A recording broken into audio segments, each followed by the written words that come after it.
জনৈক ভক্ত রাঁচিতে স্বপ্নে ঠাকুরকে গেরুয়া পরা, খড়ম পায়ে, চিমটে হাতে রূপ দর্শন পান। রাসবিহারী মহারাজ মায়ের কাছে সে প্রসঙ্গ তুলে ঠাকুরের ওই রূপ বেশ কেন জিজ্ঞাসা করায় মা বলছেন সন্ন্যাসীর বেশ।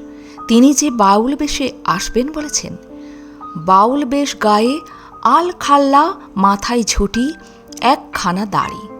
বললেন বর্ধমানের রাস্তায় দেশে যাব।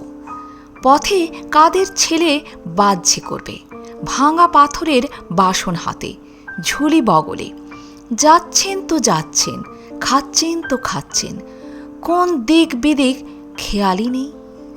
ঠাকুর পুনরায় অবতরণ করে বাউল বেশে বর্ধমান রাস্তা ধরে আসবেন শুনে রাসবিহারী মহারাজ মাকে বললেন, তবে কি বাঙালি?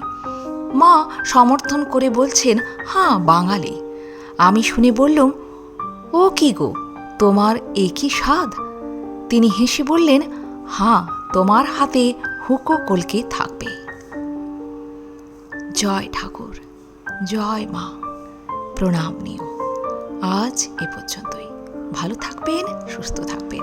যদি ভিডিওটি ভালো লাগে একটা লাইক অবশ্যই করবেন।